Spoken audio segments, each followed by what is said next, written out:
What's up, y'all? This is Lost in Seattle. We just want to do a quick video on the George Floyd situation. We're going to talk about a lot more stuff tomorrow in our full episode we're going to have. But we want to jump on this right quick. So George Floyd, they announced he has a statue. In New York, New Jersey. Instead of Minneapolis. Which is weird. I don't get it. But anyway, so they gave him a statue. You see here, this is one of the pictures. And that picture really shows the disrespect. We'll get to that. And it says right here, from the looks of him, everything is just fine and dandy. And that is what artist Stan Watts wanted people to think upon gazing at the life-size bronze statue of George Floyd that was unveiled this afternoon outside City Hall. As Watts told the crowd of more than 100 dignitaries and onlookers, he portrays Floyd relaxing and chilling on a bench. Floyd was a large man, and that the statue reflects that. Floyd is positioned on one end of the bench, allowing room for people to sit next to him and be photographed. Many did just that when the ceremonies ended. They went on to talk about, who he is and stuff. We know who he is. All right. Okay.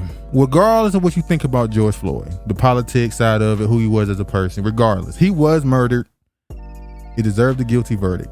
But regardless of how you feel about him, whether or not he deserved a statue, let's talk about the fact that a statue is typically given to someone in high regard, someone who's well respected. Regardless of if you respect them, someone respects them. That's why they gave him a statue. Think about the Confederate statues. Those men were given statues because of people found them respectable men. Same thing with Martin Luther King and all these other people. True. But one thing about giving people statues is you typically give statues to people at their best moment. No, they did. Exactly. Martin Luther King got a statue of him giving the "I Have a Dream" speech. That was his defining moment, or at least that's the moment they defined. White people love that moment. Yeah, they defined him by that moment. All the Confederate statues, they've been given their statue with their garbs on. With their military uniform on horses in the middle of war. This George Floyd, he was given a statue of the clothes he was wearing when he was killed. They put a statue of this man wearing a damn wife beater. You know how? Yeah. We talk about the fact that the statue don't even look like him. It look like Wesley Snipes. Let's talk about it don't even look like him. Look like Wesley Snipes. Yeah. They gave him a statue and a wife beater. Think about that for a second. This is the person who they've been using him for political capital for a year now. They gave him a bronze statue and they gave it to him when he's wearing a wife beater and the jeans he wore when he had a man's knee on his neck.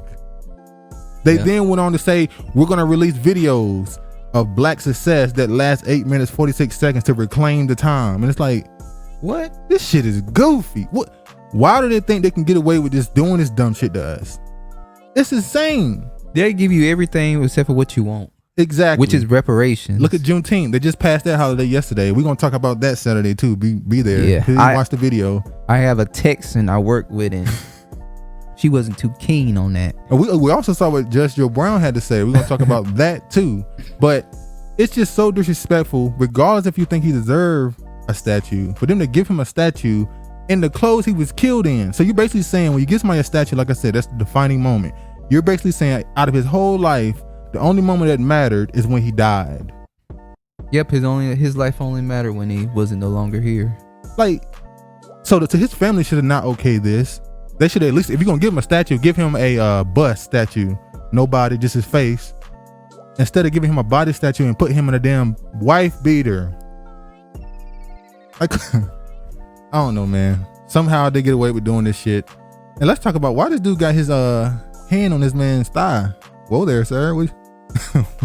He thought they possibly had something in between. Yeah, he looking for something. Listen, white dudes are freaks. Yeah, they are. But anyway, yeah, man. So we just want to get that out for a second. How they constantly do disrespectful stuff and smack you in the face. And then, funny enough, the damn statue is only supposed to be there, as they say, for a year, at least a year. So it's not even supposed to be there permanently. They say, we'll give it a year. So they had this man do this bronze statue And what are they gonna do with it? Just throw it somewhere after a year if they don't want it there to be there anymore? Or when they done getting the political capital out of it, when they done using that as a trope for you to vote for them, oh, we can just throw it in some warehouse. Yeah, I find that very strange. They said it's gonna last for 1 year. Are you gonna give it to Minneapolis or? It just makes no sense that where they chose to put it at. But maybe we're gonna let his family put it in their front yard or something. I don't know. But anyway, man, big ass statue. Thanks for viewing the video. Please like, comment, and subscribe. We appreciate the support. Hit that notification button. We've never said that before. But all praise to the Most High and peace, man.